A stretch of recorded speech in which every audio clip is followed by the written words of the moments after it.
dia 36. Diga 36. Você que acordou mais um dia para viver a bondade de Deus, para experimentar a bondade de Deus, para ser grato pela bondade de Deus. Bom dia. Bom dia para você que está vencendo a cama. Bom dia para você que decidiu vencer a incredulidade. Estamos em um treinamento intensivo contra a incredulidade. E hoje isso vai ficar mais visível. Bom dia, Tati. Bom dia, Marlene. Bom dia, gente. Acordamos para vencer mais um dia. Vamos vencer a incredulidade. Vamos também ser gratos. Gratos pela bondade de Deus. A bondade de Deus nos persegue. A bondade de Deus está presente todo o tempo. Muitas vezes não temos olhos para ver a bondade, mas a bondade está ali. Muitas vezes não temos um coração para perceber a bondade, mas a bondade está ali. É que você possa ter sensibilidade hoje, Marlene, Tati, você que está assistindo. Para quê? Para perceber a bondade de Deus. A bondade de Deus está na sua vida, está na sua casa, mas que você possa perceber essa bondade, ser grato a Deus por essa bondade. Você já acordou, já está de pé, está com saúde, está respirando, dormiu bem, descansou, está agasalhado, já está tomando seu café, tomou o café da manhã, não tomou ainda, vai tomar. Seja grato. Seja grato. Daqui a pouco vai trabalhar. Tem trabalho. Tem pessoas que não têm trabalho. Então, você tem aí motivos para ser grato. Irmãos, hoje, dia 36, da nossa leitura aqui. Hoje é dia 5 de agosto. Então, o que a gente está vendo aqui? Hoje a gente vai começar a entrar aqui. Ontem nós finalizamos a leitura do Antigo Testamento, lá do livro de Crônicas. Finalizamos ontem 2 Crônicas. Agora nós vamos começar a leitura no livro de Esdras. Esdras, Neemias, Esther e Jó. Esses 4 livros, eu quero te chamar, tem uma atenção muito forte para esses 4 livros, porque é na leitura desses 4 livros que começa hoje, nós vamos realmente remover toda a incredulidade. É um combate contra a incredulidade. Nós vamos combater aqui no livro de Esdras, só para você entender qual que é a incredulidade mais presente no livro de Esdras. A incredulidade da pequenez. É quando você olha para aquilo que Deus te chama a fazer, para as promessas de Deus e se sente pequeno. Então nós vamos combater essa incredulidade. A incredulidade, ela traz o gigante que grita na nossa vida, na nossa cabeça todo dia, falando que nós não somos suficientes, não somos capazes, não temos condição nenhuma de viver aquilo. E com certeza, sabe, você tem essa incredulidade presente na sua vida. Quando você olha para aquilo que Deus te chama a fazer, te chama a realizar.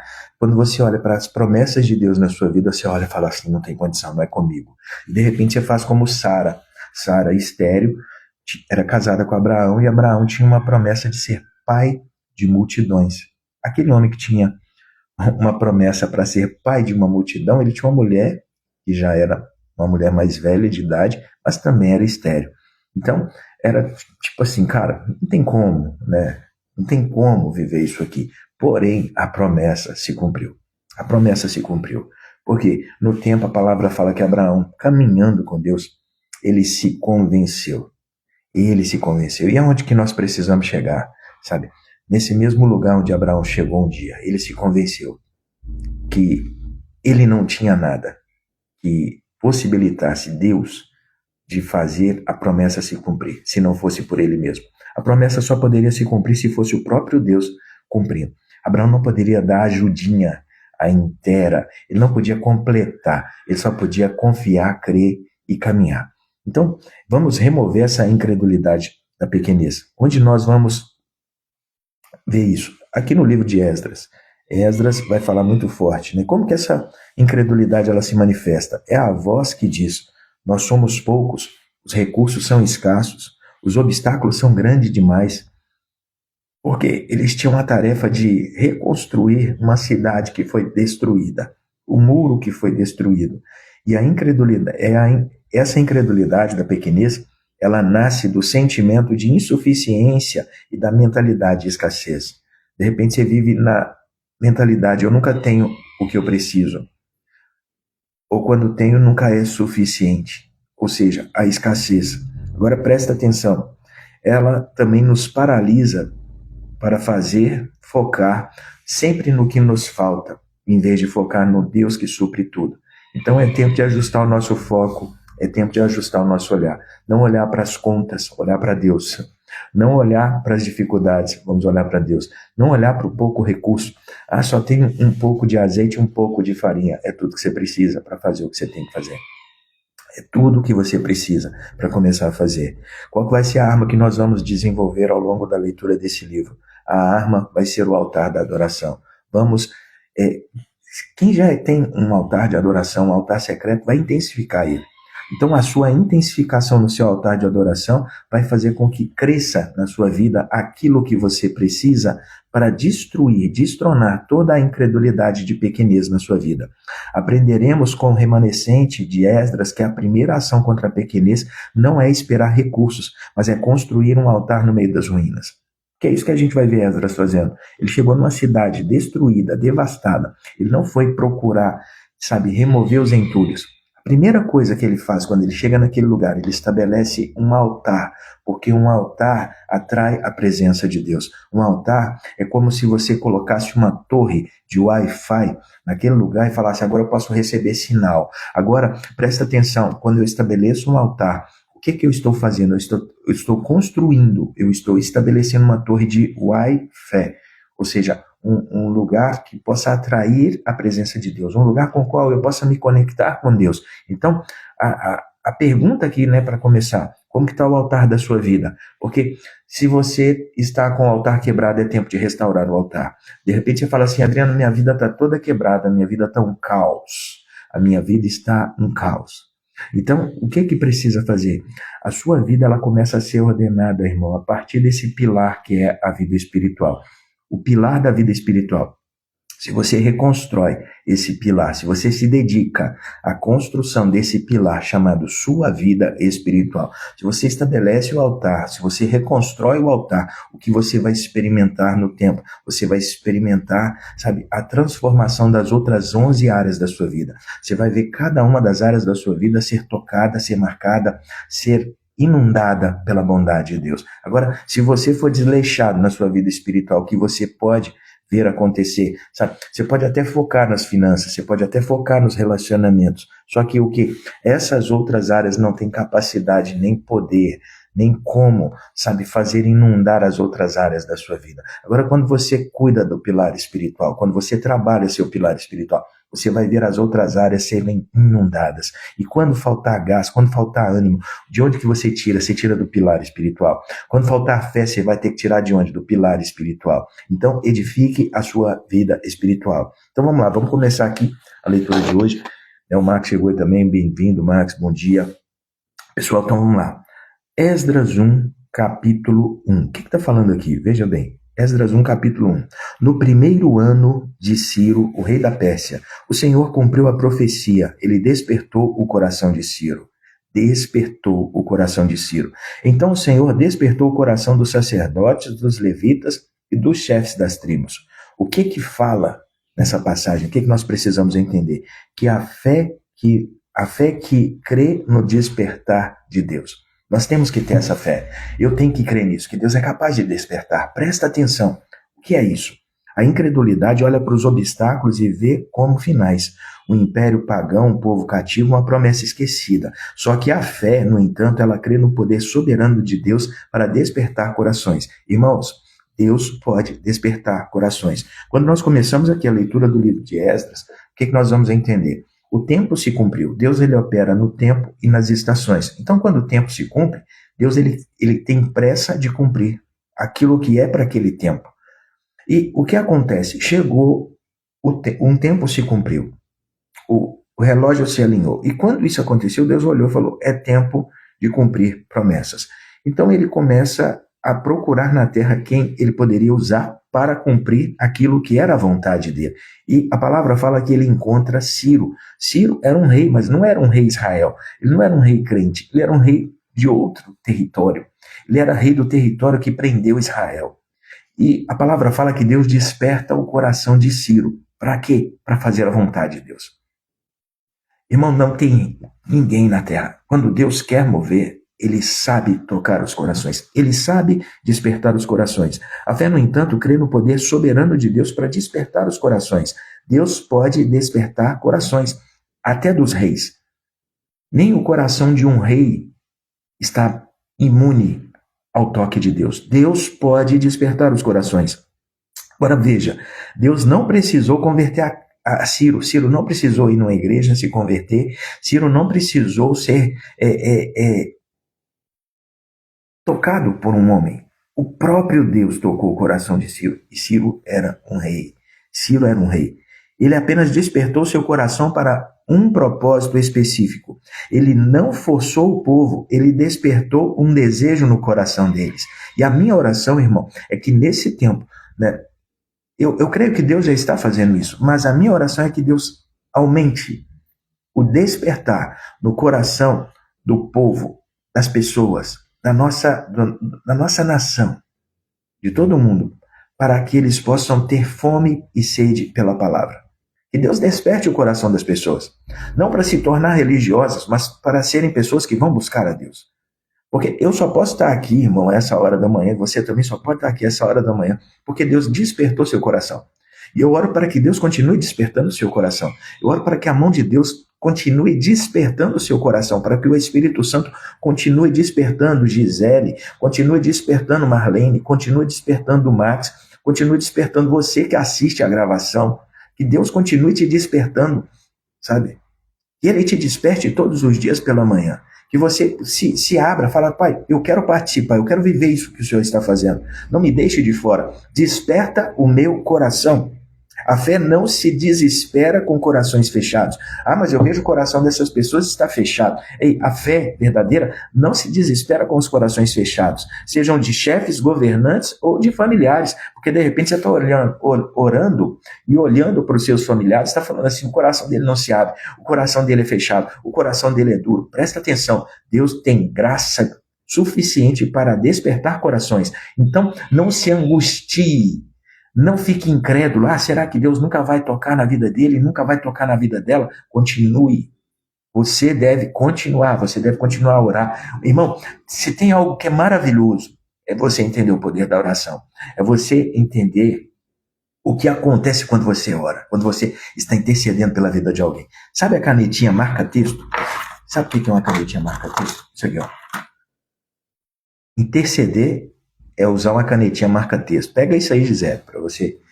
Interceder é usar uma caneta marca-texto. O que você está fazendo? Você está orando por uma pessoa. Deus toca fulano, toca ciclano. Você está orando pelo seu cônjuge. Você está orando pelo seu filho, por um familiar. Sabe o que você está fazendo? Você está pegando a canetinha marca-texto e escreve, e marcando. Você está marcando quem? Aquela pessoa, aquela coisa, aquela situação, aquela questão. Você está marcando aquilo. Só que veja bem, quando eu oro, a minha oração não fica aqui. Tudo que sobe, a minha oração sobe. E tudo que sobe, desce. Então, eu estou marcando aqui na terra algo para Deus. Fala, Deus, está vendo? Olha aí, fulano está aí. Olha ela, olha ele. Olha aqui, pai, essa situação ainda não foi resolvida. Então, você está marcando, você está usando uma canetinha marca-texto espiritual na intercessão. E vai chegar o momento, irmão, onde Deus vai ver aquilo, ele vai falar assim, ei, deixa eu responder. Aquilo é importante para minha filha. Aquilo é importante para o meu filho. Deixa eu responder. Pessoal, vocês estão entendendo? Tem alguém aí que usa essa canetinha marca-texto na oração? Você tem sua canetinha marca-texto espiritual? Se tem, manifesta isso.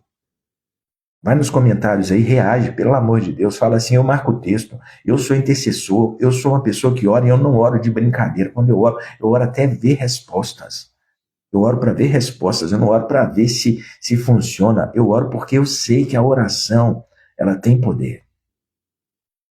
Fala comigo nos comentários. O que nós vamos entender aqui, irmão? A fé não se desespera nos corações que estão fechados. A fé, ela ora e crê no Deus que pode despertar o coração de qualquer um, Marlene, a qualquer hora para cumprir os seus planos. Deus, ele despertou o coração de Ciro, que era um rei estrangeiro. Deus falou assim, ei Ciro, eu vou despertar o seu coração. Ele vai, toca o coração de Ciro, desperta o coração de Ciro, sabe para quê? Para reconstruir o templo. Ciro foi despertado por Deus para reconstruir o templo que estava quebrado, que estava caído. O que nós vamos ver com isso? Diante de qual coração fechado a incredulidade te fez desistir? Onde que você olhou, orou e foi para cima e de repente você falou, o coração está fechado dessa pessoa, o coração dessa pessoa não vai se abrir. E você desistiu. Você está disposto a crer e orar para que Deus, o despertador de corações, possa vir e cumprir suas promessas? Deus desperta corações, irmão. Presta atenção, a nossa fé não está na boa vontade dos homens. Não é isso. Eu não oro para o homem. O Atmani, ele fala de algo muito interessante sobre o poder latente da alma. Poder latente da alma. O que é o poder latente da alma? Que é, ao invés da pessoa fazer a oração para Deus, pedindo que Deus trouxesse resposta, as pessoas, em vez de elas orarem a Deus, para Deus trazer resposta, elas começam a orar, né?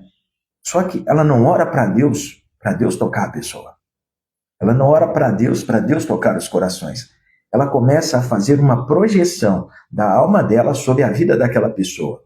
Ela é como se ela estivesse se projetando espiritualmente sobre a vida de alguém que ela está orando, e o que acontece é ela indo para essa pessoa. Ela intercede de forma errada, ela ora de forma errada. Porque a oração, irmão, é você orar para Deus e Deus toca o coração dessa pessoa. Só que a pessoa vai fazer a linha direta. É como se ela se projetasse na vida daquela pessoa e ficasse ali, muitas vezes, oprimindo essa pessoa. É muito parecido com algo que bruxos e feiticeiros fazem. É o poder latente da alma. Então, tem algumas pessoas que aprendem a fazer isso. E elas abrem mão do poder da oração e começam a usar o poder latente da alma. Então, é o ponto para você parar e perceber. Se você é cristão, se você ora, porque de repente você fala assim, eu estou orando, mas não estou vendo muitas coisas acontecer, porque de repente você está apoiado no poder latente da alma. Você não está apoiado no poder da cruz, no poder do evangelho.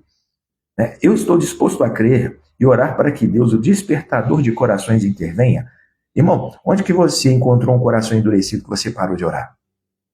E você parou de orar, você falou, isso aqui é rocha, eu não tenho capacidade de quebrar essa rocha. Irmão, quando você encontrar uma rocha, pega uma britadeira espiritual e começa a bater.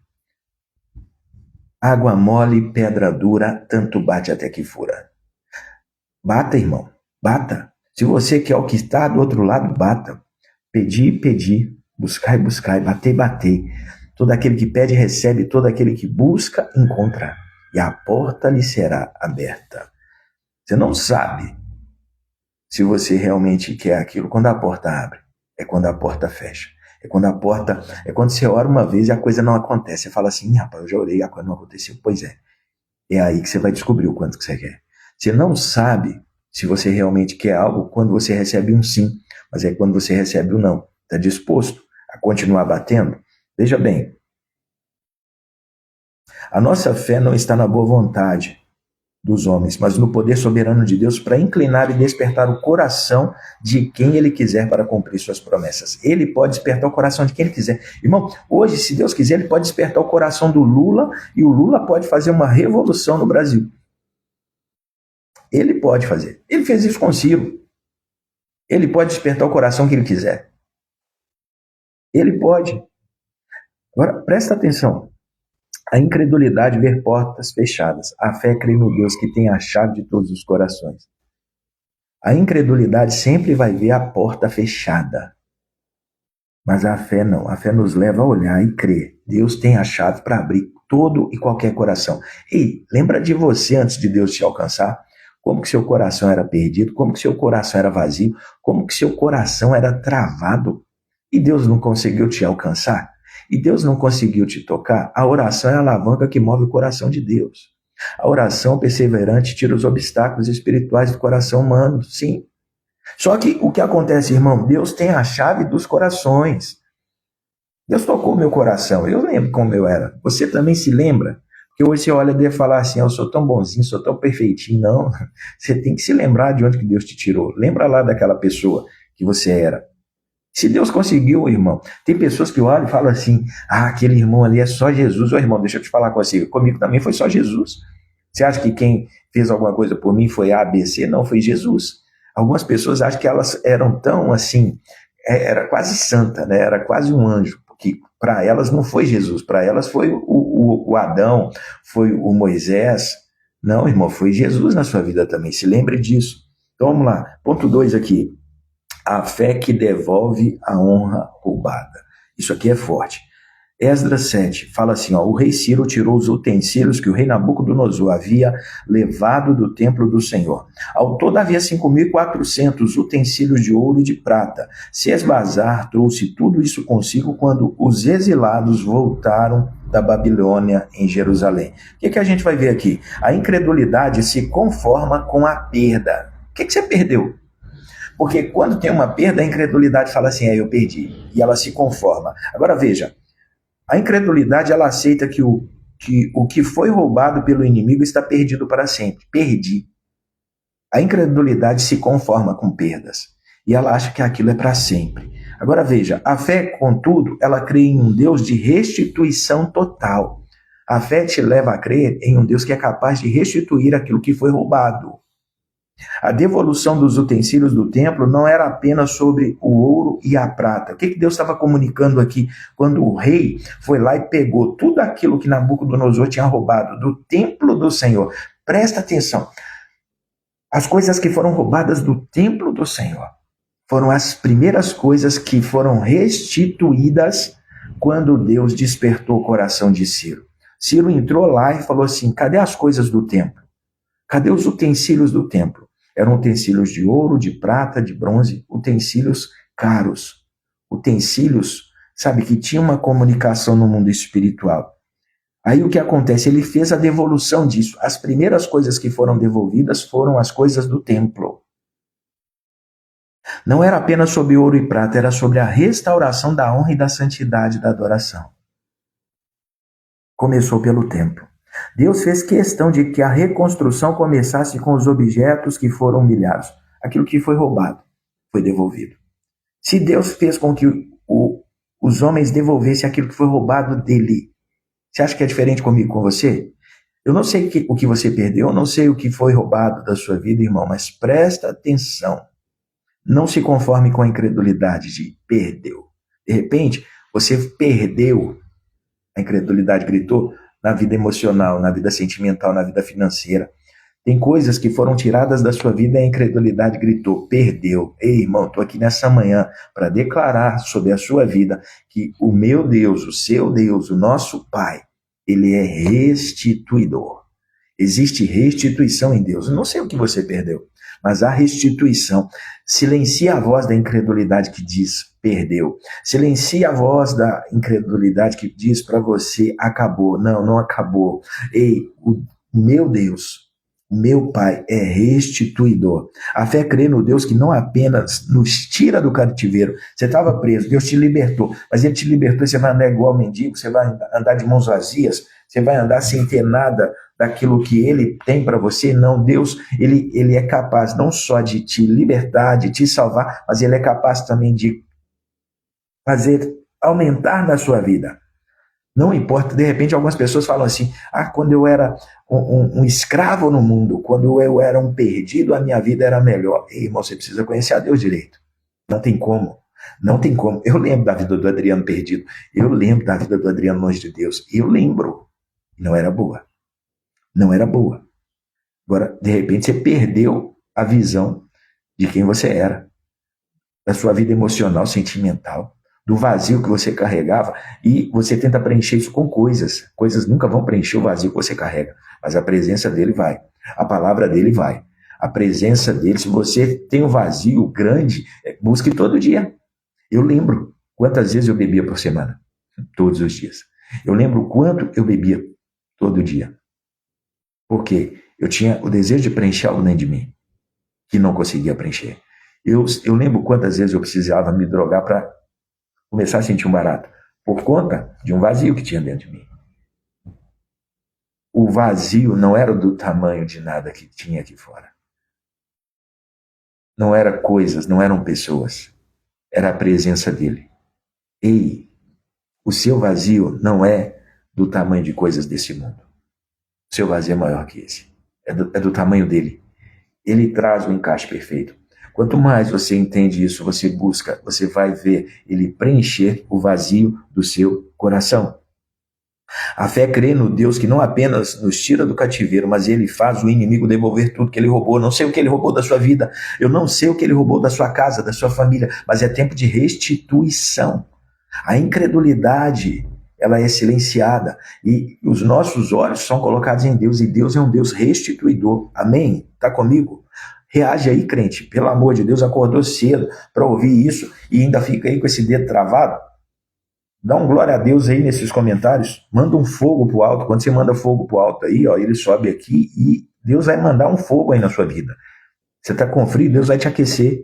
Amém? Pergunta para você, em quais áreas da sua vida a incredulidade te fez aceitar uma perda como definitiva? Você sofreu a perda e você falou, isso é definitivo. Ei, não é definitivo, irmão. É definitivo enquanto você sustenta a incredulidade. Para de sustentar a incredulidade. E você vai ver Deus trazer redenção. Você vai ver Deus não só tirar você do cativeiro, transformar a sua vida, mas Deus também é Deus de restituição, Gisele. Ele é Deus restituidor. Você está crendo no Deus que restaura a honra e devolve aquilo que foi roubado? Eu creio. Aí você vai falar, mestre, eu nem sabia disso. Que bom que você está aqui. Que bom que você está aqui. É para você entender que Deus não é brincadeira. É para você entender que Ele é completo. Que nele nós temos o shalom, nada quebrado, nada faltando, nada fora do lugar. Ele tem algo e algo pleno para nós. Não é algo pela metade, não é algo inacabado. Não é. É algo pleno. Agora, veja bem, a fé não se contenta apenas com a liberdade. Ela espera e crê na restituição completa de tudo aquilo que o inimigo levou no tempo do cativeiro. Se o inimigo levou no tempo do cativeiro, irmão, e agora é tempo de liberdade, ei, aleluia, glória a Deus, celebra a bondade do Senhor. O mesmo Deus que te liberta, que te libera do cativeiro, ele também é aquele que traz a restituição. Quando você assiste um filme, presta atenção, você assiste um filme, o cara foi preso. Quando ele vai preso, o que acontece? Ele passa por um lugar, antes de ir para dentro da prisão, ele tem que deixar tudo que ele tem ali, tudo que ele está carregando. Ele deixa o relógio, correntinha de ouro, dinheiro, cartão, ele deixa tudo, celular, ele tem que deixar tudo ali. Fica tudo ali na portaria. E ele vai lá dentro, ele pode ficar ali 1 hora, 1 dia, 1 semana, 1 ano. Mas quando chega a hora dele sair, ele vai passar novamente por aquele lugar. Foi anotado tudo aquilo que ele tinha. E quando ele passa novamente pela última porta antes de sair, aí vem um homem e entrega para ele algo. E quando ele abre aquilo, ele vê ali dentro os objetos que era dele. Ele vê tudo aquilo que era dele. Ele ficou preso. Só que quando chegou o tempo da soltura, quando chegou o tempo da liberdade, ele passa novamente para sair. Na última porta ele recebe tudo o que lhe foi tirado. Ei, se é assim no natural, é assim no espiritual. Se é assim no natural, é assim no espiritual. É isso que você precisa entender. Se você perdeu alguma coisa no tempo de cativeiro, no tempo da liberdade, você vai ser restituído. Deus quer restituir. Restituir-vos-ei os anos que foram consumidos. É tempo de restituição, amém? Amém? Está comigo? A incredulidade se lamenta pelo que foi perdido. A fé se prepara para receber de volta. Aumenta a sua fé, irmão. Não sei o que o inimigo te roubou. Eu não sei o que o inimigo te roubou, mas aumenta a sua fé para receber de volta aquilo que o inimigo te tirou. Ei, vai dando glória a Deus só. Abraão dava glória a Deus e se fortalecia. Então, glória a Deus. Quanto mais se glorifica a Deus. E glorificar não é só você abrir a boca e falar glória, glória, glória. É você olhar para aquilo que Deus está falando, para a opinião, para o ponto de vista, para o julgamento de Deus e falar, eu creio. Eu creio. Se o Senhor falou que é assim, bom dia, Pedro. É você olhar para aquilo que Deus falou que vai fazer, irmão, você falar assim, ei, cara, eu tô com isso. Eu prefiro crer que Deus vai restituir do que ficar aqui lamentando a minha perda. Muda o canal, muda a frequência.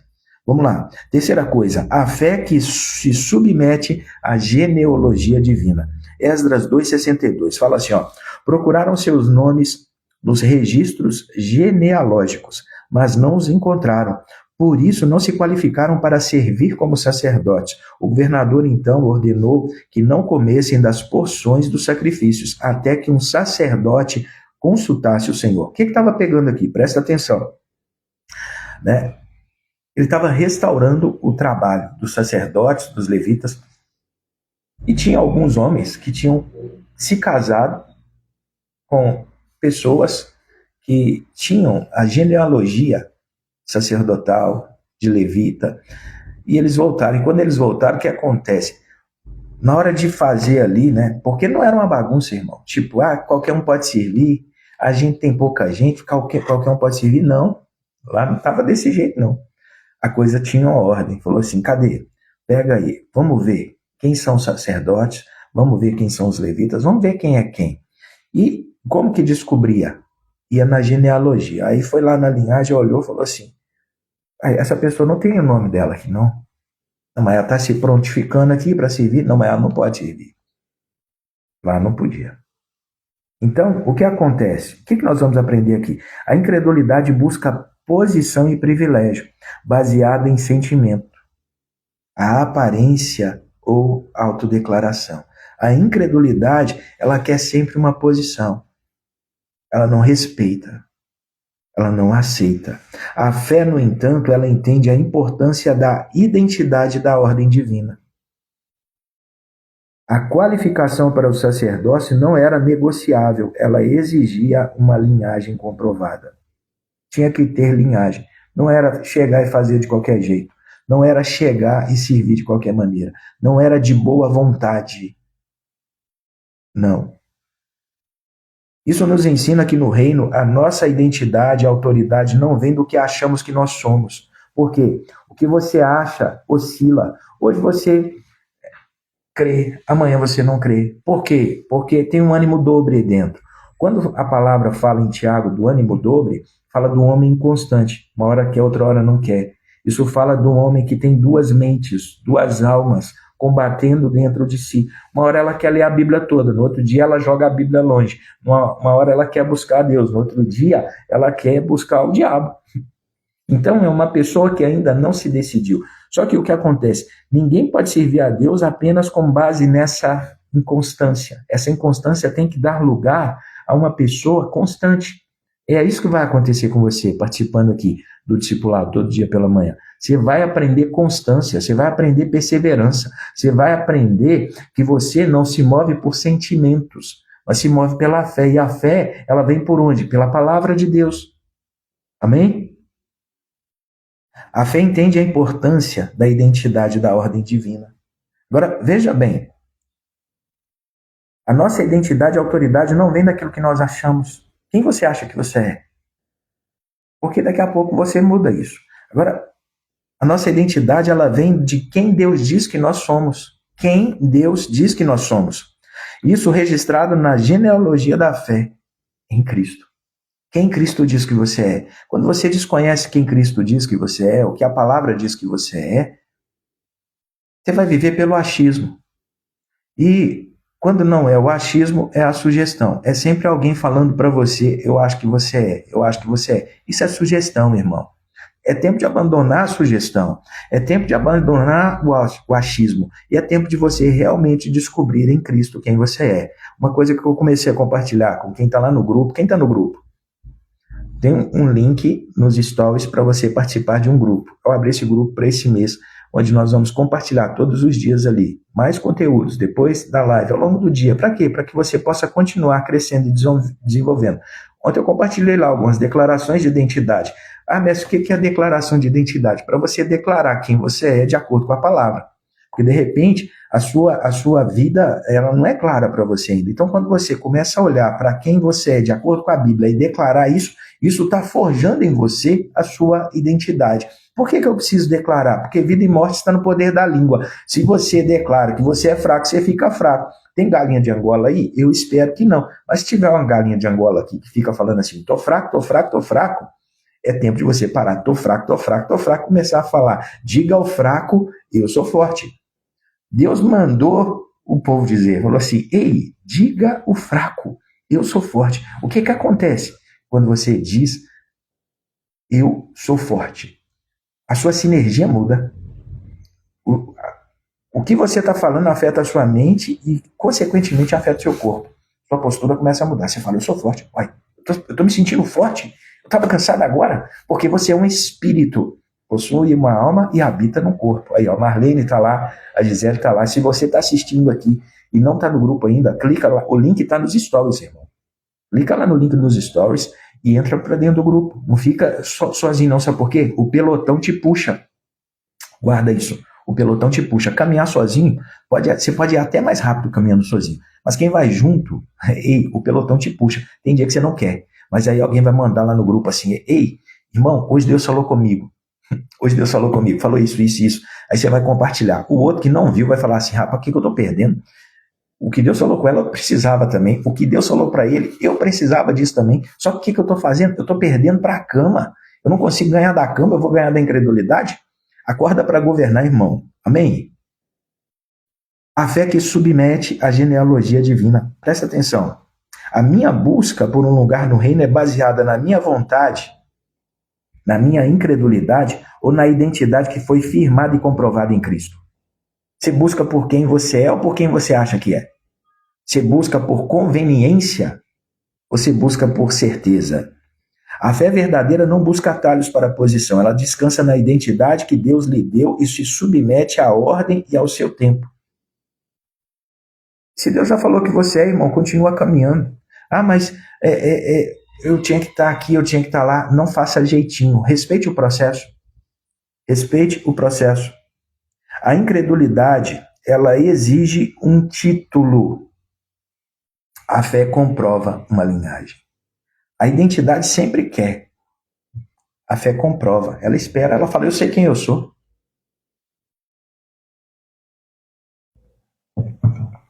A fé descansa.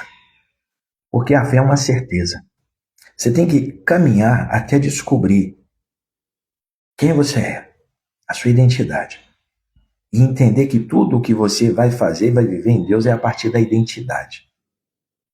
Não é a partir do que você faz. Tem pessoas que fazem para ser. Qual é o problema do fazer para ser? É porque vai chegar uma hora que você não vai fazer mais. Vai chegar um momento que você não faz mais. Vai chegar um momento que você não tem mais força, mais ânimo. Acontece alguma coisa e você vai parar de fazer. Então, se o que sustenta o seu ser é o fazer, quando você parar de fazer, você deixa de ser. Tá entendendo? Agora, quando você faz por quem você é, você descobriu a sua identidade. E se você descobriu sua identidade, agora você fala, porque eu sou, eu faço isso. Você entende que o que você faz deve ser sustentado pela sua identidade, não o contrário? Qual é o problema, irmão? É porque o que acontece? Isso trava. É isso que trava a vida da pessoa. Isso vai gerar um desgaste. Eu vou falar mais disso lá no grupo para você entender. Vamos avançar aqui. Quarta coisa, a fé que abraça a loucura da cruz. A fé que abraça a loucura da cruz. 1 Coríntios 1,18. Olha o que Paulo fala. A mensagem da cruz é loucura para os que se encaminham para a destruição. Mas para nós que estamos salvos, ela é o poder de Deus. A mensagem da cruz é loucura para aqueles que estão indo no caminho da destruição. Mas para nós que somos salvos, ela é o poder de Deus. A cruz é o poder de Deus, irmão. A incredulidade opera na lógica do mundo. Olha para a lógica e fala assim, não faz sentido. Não faz sentido isso que vocês estão falando. Não faz sentido viver assim. Por quê? Porque aquilo que Deus quer fazer no seu povo e através do seu povo é ante a mente do homem.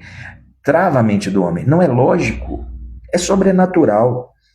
Ela busca poder na força, na sabedoria, na filosofia e salvação nas obras. Tem que merecer, tem que ter capacidade, tem que ser assim, assim. Ah, não, você não tem a embalagem que eu gosto, você não tem, você não é o estereótipo, você não é. Só que Deus fala assim, é tudo que eu preciso. Eu preciso de alguém que não é. Eu preciso de alguém que não é. Tem alguém que não é aí? Porque eu não sou, irmão. Eu não vim de linhagem. Eu não tinha linhagem. Minha mãe que aceitou Jesus. E eu lembro até hoje quando minha mãe aceitou Jesus. Começou na minha mãe. Agora como tá caindo na minha vida. Tá indo para a vida dos meus filhos. Vai alcançar a terceira geração já. Minha mãe tá tendo a graça de ver a terceira geração dela, a segunda geração após ela, recebendo a Cristo, caminhando em Cristo. Minha esposa falou comigo outro dia que eles fizeram um trabalho, ela serve no Kids lá na nossa igreja.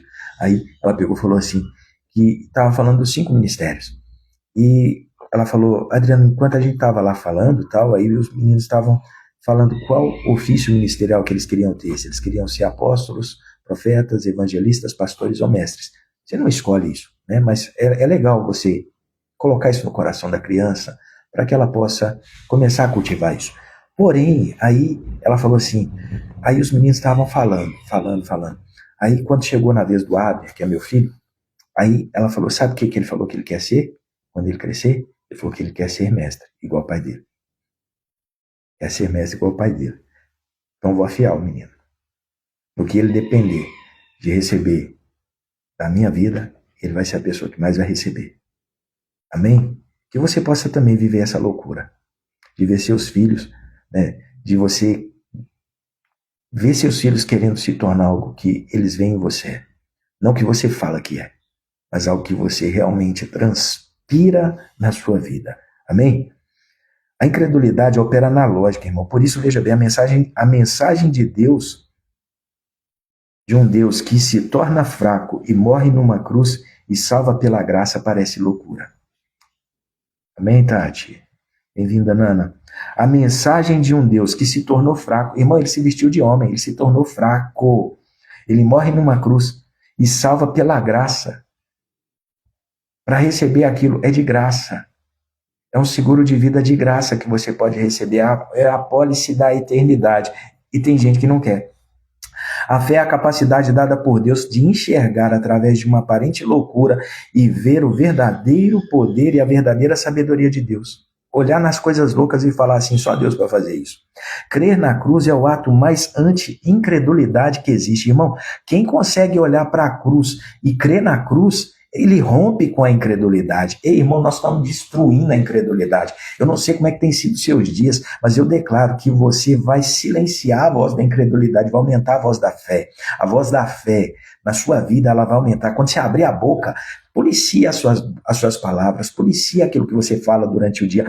Coloca a guarda nos meus lábios, ó Deus, para não pecar contra ti. Por quê? Porque muitas vezes você pode estar falando e falando errado. Não deixa a palavra de incredulidade sair da sua boca.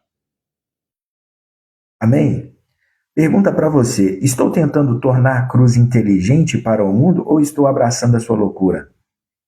Como única fonte de poder de Deus em minha vida. Você está tentando tornar a cruz mais bonita, irmão? Você é aquelas pessoas que gostam de fazer aquelas gambiarra, que pega uma coisa feia e vai enfeitando para deixar mais bonitinha? Você está tentando pintar a cruz de rosa? Ela é vermelha, tem sangue. Você está tentando colocar lacinho na cruz? Ei, a cruz tem cravos e espinhos. A cruz não é um objeto belo, mas é um objeto que quando nós olhamos, nós sabemos que ali, quem olha para a cruz tem revelação da cruz, vai ter o antes e depois. Vai ter o antes e depois. É impossível você receber a revelação da cruz, a revelação do Cristo que morreu naquela cruz e não viver o antes e depois. Haverá um antes e depois. Sempre haverá. Porque você vai experimentar o poder de Deus. Ali não é só o poder para redimir uma humanidade, é o poder para libertar, para sarar, para curar, para transformar a vida do homem. É sobre isso. É sobre isso. Agora, presta atenção. A fé não tenta explicar a cruz com a sabedoria do mundo. Ela não tenta explicar. Ela proclama como a sabedoria de Deus que destrói a sabedoria do mundo. A cruz destrói a sabedoria do mundo, mano. Ela vai destruir. Eu lembro um dia, isso deve ter mais ou menos, irmão, mais de 20 anos. Eu era montador de imóveis, na época eu estava como montador de imóveis. Aí eu fui montar um móvel na casa de um rapaz. Eu estou montando um móvel lá e ele está sentado na cama conversando comigo. E era um sábado de manhã e eu estava agitado no meu coração, cheio de Bíblia, sabe? E na hora que eu vi, eu estava conversando com esse homem, estava falando de Bíblia para ele. E falei cada coisa louca para esse cara. E ele ficava só assim. Que isso? É assim? É assim? Aí, na hora que eu estava acabando de montar o móvel, aí conversando com ele, eu falei, o que você é? Ele falou, psicólogo. Por que eu estou rindo? Porque eu conheço alguns psicólogos cristãos. também. Mas eu conheço alguns que não são cristãos, e eles são muito ateus. Eles têm uma barreira no crer. E eu estava ali conversando com aquele homem, falando as coisas mais loucas, e ele estava me ouvindo, numa seriedade. Eu falei, mano do céu. Aí na hora que estava acabando, eu fui falar com ele, ele falou... Aí eu vi que ele ficou mexido, eu vi que o que ele estava ouvindo, vindo de uma pessoa como eu, estava ali da maneira como eu estava servindo a ele, mas estava falando para ele uma coisa que aparentemente era uma loucura, mas que ele via a vida, ele via algo que fazia sentido para ele. Agora, veja, a fé não tenta explicar a cruz com a sabedoria do mundo, ela proclama com a sabedoria, ela proclama como a sabedoria de Deus que destrói a sabedoria do mundo. A sabedoria de Deus vai destruir a sabedoria desse mundo. A incredulidade chama a cruz de loucura, a fé chama a cruz de poder. Presta atenção, irmão. A sabedoria de Deus, né, a loucura de Deus é mais sábia do que a sabedoria desse mundo. O que isso comunica aqui? Você não está aqui perdendo tempo quando você está estudando a Bíblia, lendo a Bíblia em um ano, quando você está aprendendo a Bíblia, sabe? Você não está perdendo tempo, você está recebendo a sabedoria que vai destruir a sabedoria desse mundo. Eu tinha que estar na faculdade, você pode até estudar sim, eu não falo para você não estudar as coisas que você tem que estudar para se tornar uma pessoa mais qualificada, mas não anule, não pense que a palavra de Deus é obsoleta, é ultrapassada. Não é. É mais necessária hoje do que já foi. Então, ache espaço na sua vida, todos os dias, para receber dessa palavra, dessa sabedoria. 1 Coríntios 1:27. A fé que se gloria nas escolhas de Deus. Veja isso. Deus escolheu as coisas que o mundo considera uma loucura para envergonhar os sábios. Deus escolheu coisas desprezadas pelo mundo para reduzir a nada aquilo que o mundo considera importante. Portanto, ninguém jamais se orgulhe na presença de Deus. Ninguém. Não se orgulhe. A incredulidade nos faz olhar para nós mesmos e ver desqualificação. Não sou sábio, não sou poderoso, não vim de família importante. De repente, esse é o olhar que você tem sobre você. O que nós estamos fazendo aqui? Começou hoje. Vamos destruir a incredulidade da pequenez. O que é a pequenez? É olhar para você e se ver pequeno. É olhar para você e ver e ouvir a voz da incredulidade que fala sobre a sua vida, não a voz de Deus. O que Deus fala sobre você, irmão? Ele fala que você é pequeno? É isso que ele está falando? Não é a incredulidade que fala que você, veja bem, é pequeno, não tem capacidade, você não é poderoso, não tem linhagem. A incredulidade, ela quer te desqualificar. E a voz de Deus? O que a voz de Deus está falando? A fé, veja bem, ela nos faz olhar para Deus e ver a sua escolha como soberana. Deus intencionalmente escolhe o fraco e o desprezado para que a glória seja somente dele. Porque quando Deus escolhe alguém que tem nome, que tem linhagem, alguém que tem recurso, alguém que tem todas as coisas, essa pessoa não está apoiada em Deus, ela está apoiada nela mesma. Ela se apoiou no sobrenome que ela tem, ela se apoiou no recurso que ela tem, ela se apoiou, irmão, em todas as outras coisas e muito pouco em Deus. Ela pensa mais nela do que em Deus. Aí é quando quem está de fora fala assim, para você é fácil. Fácil por quê? Irmão, você tinha tudo. Você tinha tudo. Na sua vida é impossível que Deus não faça. Na minha é mais impossível que Ele faça. Porque eu não tenho nada que você tem. Você está entendendo? Quantos estão entendendo isso? Porque, irmão, isso é para destruir a incredulidade da pequenez. Você não é pequeno. Você pode ter nascido pequeno. Você serve um Deus que é grande. Você tem um pai que é grande. Se você tem um pai que é grande, se prepare. Seu pai quer que você cresça. Eu olho para os meus filhos, eu quero que meus filhos sejam muito maiores e melhores do que eu. Muito maiores e melhores que eu. Cristo, antes de subir, antes de ser levado aos céus, ele falou que aquele que cresce nele, ele fala isso para os discípulos, aqueles que crerem em mim, não farão apenas as mesmas obras que eu faço, mas farão obras maiores. Agora, como que podemos fazer obras maiores se não queremos fazer nem as mesmas obras? Porque é isso que vai acontecer nesse discipulado aqui, irmão. Porque de repente você fala assim, Adriano, eu nunca ganhei uma vida, Adriano, eu nunca orei para ninguém ser curado, liberto, transformado. Fica em paz, só continua fazendo esse discipulado aqui, que você vai ver onde que Deus vai te levar, irmão. O que Deus vai fazer com a sua vida. Porque por mais que você tenha começado pequeno, você não ficará pequeno. Por mais que hoje você fale assim, eu já vivi tantos anos, Adriano, e a minha vida ainda continua pequena, porque você ainda não conheceu o Deus que você serve. Você ainda não foi discipulado. Discipulado, irmão, é aprender, é impartir, é gerar Cristo em você. Cristo ainda então não foi gerado. Você só aceitou, ele não foi gerado em você. Ele precisa ser gerado, ele precisa preencher tudo em você. E ele vai preencher tudo em todos. Amém? Veja bem, a fé nos faz olhar para Deus e ver a sua escolha como soberana. Ele é soberano. A nossa fraqueza não é um obstáculo para Deus. Max, sua fraqueza não é um obstáculo para Deus. Nana, sua fraqueza não é um obstáculo para Deus. Não é. Adriano, a sua fraqueza não é obstáculo para Deus. É o palco onde o poder dele brilha mais intensamente. É o palco, irmão. É o palco, é onde Deus sobe, ele fala assim, agora eu vou dar meu show. Por quê? Você é fraco nisso e eu vou te usar nessa área. E Deus vem e fala assim, agora eu vou fazer algo na sua vida que todos que olharem vão falar assim, foi Deus que fez. Foi Deus que fez. Por quê? Porque ele era fraco nessa área. Ela era fraca, eu sabia que ela era fraca. Onde que você é fraco, irmão? Não tenha vergonha das suas fraquezas. Quando você chegar diante de Deus, não é para você ficar colocando a sua fraqueza na rede social não, viu, crente? Fique esperto. Não é para você ficar postando sua rede social. Mas é para você poder pegar sua fraqueza e levar ela diante de Deus e falar, Deus, está aqui a minha fraqueza. Está aqui onde eu sou fraco. Está aqui o palco para o Senhor brilhar. Está aqui o lugar onde o poder do Senhor pode se destacar. Toma a minha fraqueza. Onde que é? Vida emocional? Sentimental? Financeira? Onde que é? Determina na sua vida hoje, irmão, onde reconheça a sua fraqueza.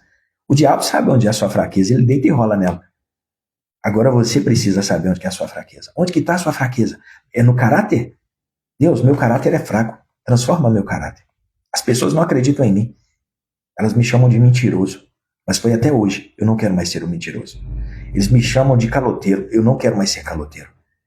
Eles me chamam de vagabundo. Eu não quero mais ser um vagabundo. Me chamam de galinha. Eu não quero mais ser uma galinha. Ei, onde que é a sua fraqueza? Existe poder disponível. A cruz é poder, irmão. O evangelho é poder. O nosso Deus é um Deus poderoso. Aleluia. Veja bem, a fé para de se lamentar por quem ela não... A fé para de se lamentar por quem ela não é e começa a se gloriar em quem Deus escolheu para ela ser. Não importa quem você não é. Agora, é papel seu descobrir quem Deus quer que você seja. Começar a glorificar Deus. Pai, o Senhor me chamou para ser isso? O que Deus chamou você para ser? Rei sacerdote. Rei sacerdote. Acabamos de fazer, irmão. Sabe, nós ficamos mais de 30 dias estudando a vida dos reis de Israel. Foi isso que nós aprendemos. Nós aprendemos com os reis de Israel. Como ser rei e como não ser. Aprendemos o que fazer certo e o que não fazer. Foi isso que nós aprendemos. Você aprendeu o que um rei tem que fazer. Você viu que reis, sabe, todo rei que confia só no seu exército perde, mas o rei que mesmo tendo um exército, e quando a dificuldade vence, ele vai diante de Deus, ele tem vitória. Você viu um rei que veio contra Josias, que tinha um grande exército, e Josias, a única coisa que ele fez, ele orou, e quando ele orou, sabe o que acontece? Deus mandou um anjo, e matou 185 mil pessoas numa noite do exército inimigo. Esse é o Deus que nós servimos. Irmão, se isso no dia a dia não aumentar a sua fé, eu não sei o que vai aumentar a sua fé, não. Ouvir isso, saber disso, ler isso, alimentar-se disso, eu não sei mais o que pode aumentar a sua fé. Sério mesmo. Veja bem, a incredulidade ainda te faz sentir vergonha da sua fraqueza? A incredulidade grita, Max, olha o tamanho da sua fraqueza. Vai dar certo para você não, Max. Esse negócio não dá certo para você não. Ou a fé já te ensinou a vê-la como um pré-requisito para a manifestação de Deus. É isso que a fé tem que fazer, irmão. Ela tem que nos mostrar que a nossa fraqueza é o que Deus precisa para se manifestar. A nossa fraqueza é o que o poder de Deus precisa para se manifestar. A fé, veja bem, ela entende que a escolha de Deus não se baseia no nosso valor, mas na sua graça. As pessoas falam que eu não tenho valor, não tem problema. Mas Deus olhou para mim e para você e falou assim, tem valor. Tem valor. Tem valor. Por quê? Não é pelo o que você expressa, é pela minha graça. A graça é favor imerecido. A fé, ela usa a nossa insignificância para aniquilar a importância no mundo. A nossa fé, ela vai aniquilar a importância que o mundo quer nos dar. Se o mundo matou a Cristo, nós queremos ser valorizados no mundo que matou a Cristo, presta atenção. A incredulidade, ela se envergonha de quem você é e a fé se orgulha de quem Deus escolheu. Irmão, o mundo não te escolheu, não tem problema, Deus me escolheu. Deus te escolheu. Deus nos escolheu. Não queira ser aplaudido onde Cristo foi crucificado. Guarda isso. Vamos aqui para o livro de Salmos. Veja bem, essa passagem eu acho ela muito importante, porque a gente está falando do mês da bondade. Um mês de viver e receber a bondade de Deus. A fé que confia na bondade visível de Deus. É isso que nós precisamos. Ter fé para confiar na bondade visível de Deus. O que o salmista fala? Salmos 27, verso 13. Ainda assim, confio que verei a bondade do Senhor, enquanto estiver aqui na terra dos vivos. Onde que ele fala que vai ver a bondade do Senhor? Aqui na terra dos vivos. Quem está na terra? Escreve terra aí. Quem está presente, irmão? Quem está vivo? Escreve terra. Presta atenção. Em meio a inimigos, acusações e ameaças, a incredulidade empurra a nossa vida para o desespero, fazendo-nos crer que qualquer ajuda, se vier, será apenas na eternidade. Tem gente que crê, Gisele, que a vida dela só vai ser melhor lá, para lá na eternidade. Não é. O que o salmista cria? Ele falava e ele declarava. Esse é o verso que você vai ter o desafio de decorar, irmão, de aprender, de trazer para dentro de você. Eu creio que verei a bondade do Senhor na terra dos viventes. Nós estamos falando que a incredulidade vai ser silenciada, Tati, e Deus vai revelar a bondade dele nesses dias sobre a nossa vida. Só que, veja bem, a bondade não é para a eternidade, é aqui para a terra. Eu vou viver, eu vou ver a bondade de Deus. Então comece a ver e comece a declarar a bondade de Deus. Não é para a eternidade. O Davi, ele faz uma das declarações de fé mais poderosas e terrenas da Bíblia. Ele expressa uma confiança radical de que verá a bondade de Deus se manifestar de forma prática. Que dia? Hoje. Onde? Aqui. Quando? Agora. Eu creio que verei a bondade do Senhor na terra dos viventes. É hoje. Irmão, fica com o radar aberto para Deus te surpreender, para revelar a bondade no seu trabalho, na sua casa, na sua família. Onde você for, você vai ver a bondade de Deus. Muda seus olhos, muda a sua percepção. A fé combate a desesperança, crendo na intervenção de Deus nessa vida. Silencia a voz da incredulidade, para de crer que Deus não tem nada para você aqui na terra. Você acha que Ele ia te salvar, transformar a sua vida para você viver da mesma forma que, sabe? Silencia a voz da incredulidade. Uma pergunta para você. A minha fé está esperando ver a bondade de Deus apenas na vida pós-morte? Ou eu estou crendo e declarando que verei o manifestar da bondade de Deus aqui, hoje, agora? Hoje, ainda pela manhã, irmão, você vai ver a bondade de Deus. Eu declaro isso. Eu declaro isso sobre a sua vida. Veja bem, a fé não é apenas uma esperança celestial. Ela é uma confiança ousada de que experimentamos a bondade de Deus de forma concreta em nosso presente. A fé não é para o futuro, irmão. A fé é para o agora. Se eu tenho fé, a fé é para o agora. É para o agora. A incredulidade adia a esperança para o céu. Isso aqui nós vamos viver no céu. Corpo sarado no céu, corpo curado no céu, vida feliz no céu. Não, é aqui, é agora. A fé puxa para a terra dos vivos. Eu creio que verei a bondade do Senhor hoje. Eu vou ver a bondade de Deus na minha vida hoje. Você vai ver a bondade de Deus na sua vida hoje. Para encerrar, Provérbios, a fé que entrega a vingança a Deus. A fé não é vingativa. A incredulidade é vingativa. O texto, Provérbios 20 e 22. Vou me vingar deste mal. Espere o Senhor resolver a questão. Não diga, vou me vingar desse mal. Espere o Senhor resolver a questão. O desejo de vingança é uma manifestação da incredulidade. É quem não sabe o Deus que serve. Não conhece o seu Pai. Veja bem, o desejo de vingança nasce da crença de que se não fizermos justiça com a nossa própria mão, a justiça nunca será feita. Isso está errado. Essa é a dúvida no caráter justo de Deus e em seu controle sobre toda e qualquer situação. Está sofrendo injustiça? Entregue isso para Deus.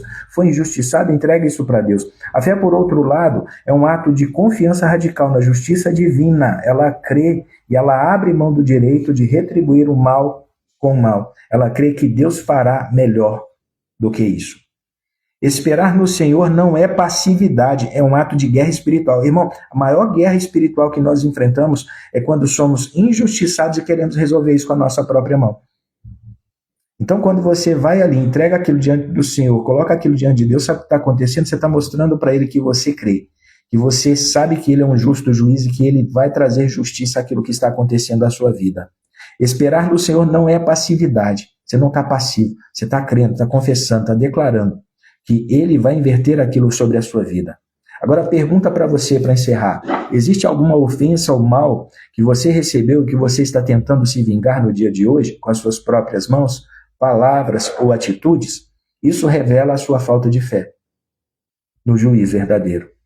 A fé nos liberta do fardo da vingança. A vingança é um fardo que muitas pessoas estão carregando. A fé nos permite descansar na certeza que Deus é competente e mais justo para resolver toda e qualquer questão. Então entrega para o Senhor o fardo da vingança hoje. Amém? A incredulidade busca vingança. A fé espera pela vindicação. Deus conhece, Deus sabe. Entrega para Ele e descansa. Pai, eu vou colocar isso nas mãos do Senhor e Deus vai trazer justiça no tempo certo. Amém? Vamos orar? Pai, obrigado por essa manhã, por esse tempo. Obrigado pela Tua palavra. A Tua palavra, ela nos confronta, mas ela também nos conforta. A Tua palavra, ela nos alinha. Ela nos quebra, mas ela também nos alinha. A Tua palavra, ela nos alimenta, ela nos fortalece. Pai, eu creio que essa manhã foi uma manhã de silenciarmos a voz da pequenez. Tudo aquilo que a incredulidade tem declarado, que nós somos pequenos, imperfeitos, incapazes de viver. A Tua palavra não diz isso. E a Tua palavra nos mostra nessa manhã que o Senhor tem capacidade, poder para despertar o coração dos homens. A chave do coração dos homens está na Sua mão e o Senhor pode despertar a quem o Senhor quer no momento que o Senhor quer. Pai, eu oro para que o Senhor desperte as pessoas para os Teus planos divinos nesse tempo. Todos aqueles que estão dormindo o sono da morte, todos aqueles que estão distraídos, perdidos, vagando. Pai, nós oramos que venha um tempo de despertar.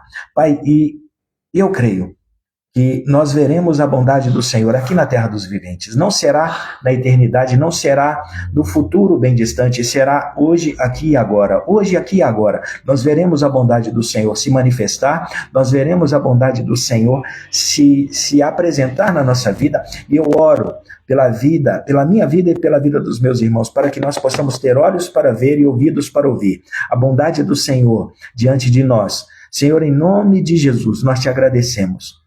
Nós te agradecemos e colocamos diante do Senhor. Eu falo que todos aqueles que carregam fardos de vingança, que eles entreguem o fardo da vingança nesse dia, em nome de Jesus. Que eles sejam livres desse peso, dessa trava, e que eles possam aprender a confiar naquele que é maior, naquele que é justo, em nome de Jesus. Pai, eu oro pelo poder do Senhor. Poder do Senhor sobre as nossas vidas. Eu oro para que toda fraqueza experimente força. Toda fraqueza que for rendida diante do Senhor, ela receba da força do Senhor.